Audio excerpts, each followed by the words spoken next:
देखिए ये मसला सिर्फ अपने डिस्ट्रिक्ट स्टेट नहीं बल्कि पूरी दुनिया का ये मसला है कि आखिर वो लोग जो दावत व तबलीग करने की सलाहियत रखते हैं, जो बोलने की कुव्वत रखते हैं, जो बात करने की सलाहियत रखते हैं, जो लिखने की कुव्वत रखते हैं, लिखने की सलाहियत रखते हैं, सोचने समझने की सलाहियत रखते हैं, वो दावत व तबलीग से कदम अपना क्यों पीछे मुड़ जाते हैं? आखिर इसकी रीज़न क्या है?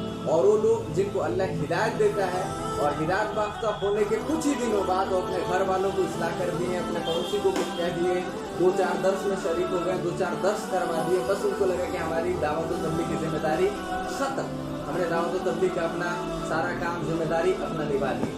तो ये गैर जिम्मेदाराना ये हरकत आखिर क्यों, इसकी क्या रीज़न है?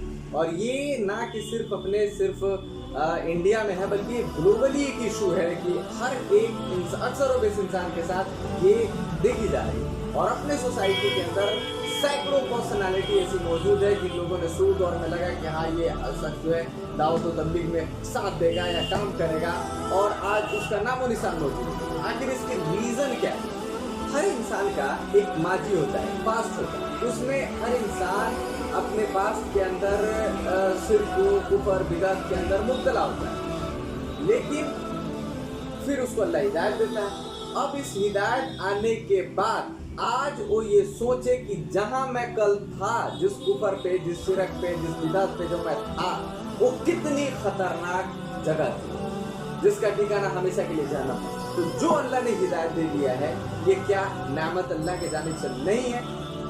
अगर मैं आपसे पूछूं कि आप अल्लाह के साथ शिर्क करो और मैं आपको एक सोने का पहाड़ देता हूं, तो अगर अल्लाह ने आपको जरा भी अगर होश भी दिया होगा तो आप कहेंगे कि ये सौदा नुकसान का सौदा है, बेकार का सौदा है, घटिया सौदा है।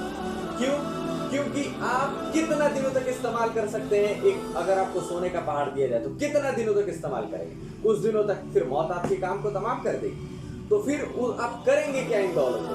तो आपके पास अगर जरा बराबर होश भी होगा तो आप तो ये कहेंगे कि मुझे तो जमीन और आसमान हीरा क्यों ना बना के दे दो, लेकिन मैं अल्लाह के साथ शरीक नहीं कर सकता। तो जरा आप गौर करें कि ये जो अल्लाह के जानिब से तौहीद की हिदायत की नेमत है, ये कितनी अजीम और शान नेमत है, कितनी बड़ी अल्लाह के जानिब से नेमत है। तो क्या इस नेमत को आप समझते हैं कि गैरों के पास ये नेमत नहीं पहुंचनी चाहिए थी? लोग जहन्नम में जले तो जले, ठीक है, और आप घर में खामोश रहें, ये समझिए कि मैं हक पे हूँ, मैं हक के राह पे हूँ, और लोग जले जहन्नम में, कोई फर्क नहीं पड़ता।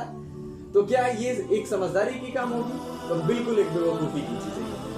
लेकिन आप नोट करें कि आज हमारे यहाँ के जो नौजवान या फिर वो लोग जो नौजवान ना हो, वो बुजुर्ग हो या कोई भी हो, अगर दावत व तबलीग से अपने कदम को पीछे मोड़ रहा है तो उसकी क्या वजह है? जब मैंने इन बातों पर गौर किया तो सूरह तौबा की आयत नंबर 24 मेरे नज़र पे आई, और सबसे ज़्यादा हिट इस कुरान की आयत मुझे की है, जिसमें अल्लाह सुब्हानहू व तआला फरमाता है कि आप कह दीजिए कि अगर तुम्हारे बाप, तुम्हारे बेटे, तुम्हारे भाई और तुम्हारी बीबियां और तुम्हारे कबीले और तुम्हारे कमाए हुए माल, तुम्हारे तिजारत और वो तिजारत जिसका कमी का तुमको खौफ रहता है, डर रहता है, और वो तुम्हारे मकानात जिसको तुमने शान और शौकत से बनाया कि मुझे इसमें रहना है, ऐसे तुम बना रहे हो जैसे कि तुमको इसमें हमेशा ही रहना है, तो ये तुम्हारे मकानात क्या तुमको अल्लाह, उसके रसूल और अल्लाह की राह में जिहाद करने से ज़्यादा तुमको महबूब हो गई है? तो फिर तुम इंतजार करो उस वक्त का कि अल्लाह सुब्हानहू व तआला अपने अज़ाब को ले आए। अब देखिए, जरा नोट कीजिए कि अल्लाह सुब्हानहू व तआला जो इन चीज़ों का नाम गिनवा रहा है, तुम्हारे बेटे, तुम्हारे मकानात, तुम्हारे घर, तुम्हारे तिजारतें, तुम्हारी बीवियाँ, तुम्हारे बाप, वो तिजारतें जिनके तुमको मंदी का डर रहता है, खौफ रहता है, ये वही चीज़ें हैं जिस इस दुनिया के अंदर जिससे इंसान सबसे ज़्यादा मोहब्बत करता है। ये वही चीज़ें हैं जो जिसके वजह से दुनिया के अंदर इंसान सबसे ज़्यादा स्ट्रगल करता है। तो आखिर आप जरा गौर करें कि क्या इंसान को ये चीज़ें मशरूफ नहीं कर रही हैं? क्या उसकी तिजारतें इंसान को मशरूफ नहीं कर रही हैं? और इतना मशरूफ कि जिसको उसके पास वक्त ही नहीं बचा दीन के लिए। क्या उसके घर की मोहब्बत, उसके माँ बाप, बेटे, औलाद, बीवियाँ, इन तमाम चीज़ों की मोहब्बत अल्लाह की मोहब्बत पर गलबा हासिल नहीं कर चुकी है? क्या अल्लाह की मोहब्बत, अगर इंसान कहता है कि नहीं, हासिल गलबा नहीं किए, हम अल्लाह से ज़्यादा मोहब्बत करते हैं, तो फिर अगर आप अल्लाह से ज़्यादा मोहब्बत करते हैं तो अल्लाह के लिए वक्त आपके पास क्यों नहीं? अगर आपके पास अल्लाह की मोहब्बत इन तमाम से ज़्यादा मौजूद है तो फिर अल्लाह ही के लिए आपके पास सबसे कम वक्त क्यों, या फिर ना के बराबर? आखिर इसकी वजह क्या हो सकती है, इसकी रीजन क्या हो सकती है? तो जाहिर बात है कि इंसान जुबान से अगर कुछ भी कहे, लेकिन अल्लाह की मोहब्बत से ज्यादा गलबा इन तमाम से की मोहब्बत हो चुकी है, उसके दिलों पे जो गलबा है वो हासिल कर चुके हैं इन तमाम चीजों को। और जो कुरान एक जगह पे फरमाता है कि अल्लाह सुब्हानहू व तआला कहता है कि और लोगों ने अल्लाह की वो इज्जत न की जो असल में अल्लाह की इज्जत करनी चाहिए थी। तो हमारे जुबान के ऊपर वो एक फॉर्मेलिटी जो है कि हाँ मैं अल्लाह से ज़्यादा मोहब्बत करता हूँ, हर शय से ज़्यादा अल्लाह से मोहब्बत है, हर शय से ज़्यादा अल्लाह के रसूल से मोहब्बत है, अल्लाह के दीन से मोहब्बत है, ये एक जो किस्से कहानियों की तरह हमारे जुबान से फॉर्मेलिटीज निकलती, लेकिन हकीकत में मबनी ये बात हरगिज़ नहीं। अगर ये होती तो फिर दुनिया की हर एक शख्सियत हमें याद है, सिर्फ अल्लाह ही है जिसे हम भूल गए। दुनिया की हर एक जिम्मेदारियां हमें याद है, लेकिन सिर्फ अल्लाह की दावत और तबलीग, अल्लाह के राह में ज़ियादती वो चीज़ है जिसको हम भूल बैठे हैं। दुनिया के हर एक जिम्मेदारी, हर एक काम, हर एक इल्म के फन का माहिर हम हो चुके हैं, सिर्फ अल्लाह की एक उतारी हुई कलाम ही है, अल्लाह के नबी सल्लल्लाहु अलैहि वसल्लम की फरमानी है जिससे हम बेखबर हैं। तो क्या ये दलाइल काफ़ी नहीं है, इस बात को ये साबित नहीं करती है कि हमारे दिलों पे जो गलबा है वो तमाम से की अल्लाह की मोहब्बत से ज़्यादा किसी और से की हो चुकी है?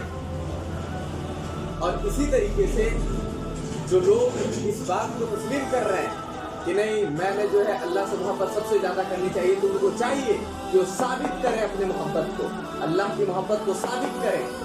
और ये जो है ना कि रिस्पॉन्सिबिलिटी के हम साबित कर रहे हैं, मस्जिद में घुस के उसको नमाजियों को नमाजी बना रहे हैं, मस्जिद वालों को मस्जिद वाला बना रहे हैं, मुसलमानों को मुसलमान बना रहे हैं, और इसमें जो है वो लगे हुए हैं और लग रहा है उनको कि हाँ हम अपनी जिम्मेदारी पे साबित कदम है।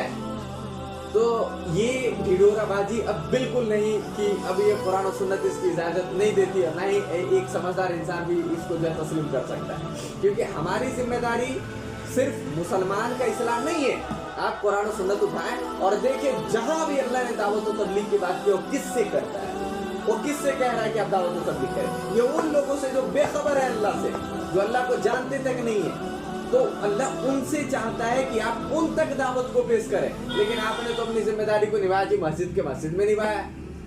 तो नहीं, हमारी जिम्मेदारी, आपकी जिम्मेदारी सिर्फ मस्जिद दर मस्जिद नहीं, बल्कि हमारी आपकी जिम्मेदारी उन तमाम लोगों तक है जिनके जो अल्लाह के तारुफ तक नहीं जानते, उन तक हमें अल्लाह की दावत को पहुंचाएंगे।